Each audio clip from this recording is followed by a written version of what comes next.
કરનાર 2 આરોપીઓને ઝડપી પાડ્યા છે। આરોપીઓ 300 થી 500 માં બોગસ ડોક્યુમેન્ટના આધારે એડ્રેસ ચેન્જ કરી નાખ્યા હતા। સુરત સાયબર ક્રાઇમ સેલની ટીમે આધાર કાર્ડ, ચૂંટણી કાર્ડ સાથે છેડા કરનાર 2 આરોપીઓ ભાવેશ કુમાર મગન ગજેરા અને પ્રતિક ક્રાંતિ કોલડિયાને ઝડપી પાડ્યા હતા। બંને આરોપીઓને વરાછાના રચના સર્કલ પાસે આવેલ ગાયત્રી સોસાયટીમાંથી ઝડપાયા છે। આરોપીઓ આધાર કાર્ડ, ચૂંટણી કાર્ડ જેવા ડોક્યુમેન્ટમાં છેડા કરી ખોટા દસ્તાવેજો બનાવતા હતા। આરોપી ભાવેશ કુમાર મગનભાઈ ગજેરા અને પ્રતિક કાંતિભાઈ કોલડિયા અને CSC સેન્ટર ચલાવનાર ભાવેશ ગજેરાએ કર્મચારી પ્રતિકને 15,000ના પગાર પર રાખ્યો હતો, તો બોગસ ડોક્યુમેન્ટો બનાવવાનું ભાવેશે પ્રતિકને શીખવ્યું હતું, જેમાં તેઓ 300 થી 500 રૂપિયા લઈ બોગસ ડોક્યુમેન્ટના આધારે એડ્રેસ ચેન્જ કરી આપતા હતા।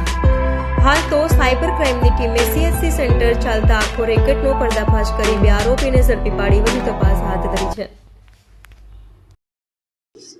પોલીસ કમિશનર સરની સૂચનાથી સુરત શહેરમાં ચાલતા સાયબર ક્રાઇમને લગતી જે કંઈ પ્રવૃત્તિઓ હોય તેને ડામવા માટે તથા તેની પર દેખરેખ રાખી જરૂરી કાયદાકીય કાર્યવાહી કરવા માટે સૂચના આપવામાં આવેલ। તે અંતર્ગત સાયબર ક્રાઇમ સેલના અધિકારીઓ બાતમી અને વોચમાં હતા। તે દરમિયાન પોલીસ ઇન્સ્પેક્ટર શ્રી NR પટેલની ટીમને બાતમી મળેલ કે જે અગાઉનો સાયબર ક્રાઇમ પોલીસ સ્ટેશનની અંદર કેસ ચાલે છે, જેમાં એકાઉન્ટ ભાડે આપવામાં આવતા, તેની એ રીતના આ એકાઉન્ટ્સ ખોલાવવા માટે જે ડોક્યુમેન્ટ્સ લાગતા હોય છે એની અંદર થોડા ઘણા સુધારા કરવા પડે બેંકમાં સબમિટ કરાવવા માટે।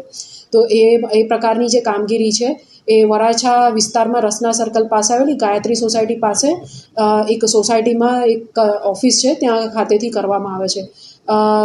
આ બાતમીના આધારે તારીખ 20ના રોજ સાયબર ક્રાઇમ સેલની ટીમ દ્વારા ત્યાં જઈને આરોપીઓની પૂછપરછ વગેરે કરવામાં આવેલ તથા જે સાધન સામગ્રી ત્યાંથી મળી આવેલ તેની જાંચ કરતા સાયબર ક્રાઇમ સેલ તરફથી સરકાર તરફે ગુનો દાખલ કરવામાં આવેલ છે।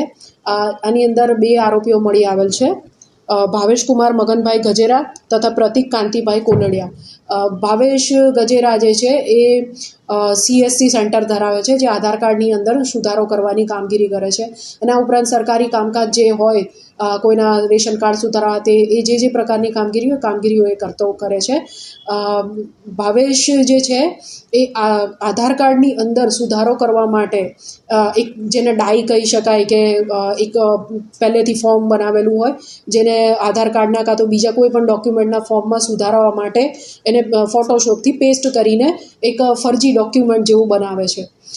એણે ઘણા ઇલેક્શન કાર્ડ પણ પાસ્ટમાં એ રીતના એડિટ કરીને ફોટોશોપને વિવિધ સોફ્ટવેરનો એ રીતના ઉપયોગ કરીને એ ફરજી ડોક્યુમેન્ટ્સ આ રીતના ઊભા કરે છે, જે ડોક્યુમેન્ટનો ઉપયોગ એ આધાર કાર્ડમાં સરનામું અને વિગતો બીજી સુધારવા માટે કરે છે। એવું પ્રાથમિક તપાસ દરમિયાન જણાઈ આવેલ, જે આધારે સાયબર ક્રાઇમ સેલ દ્વારા ગુનો દાખલ કરવામાં આવેલ છે।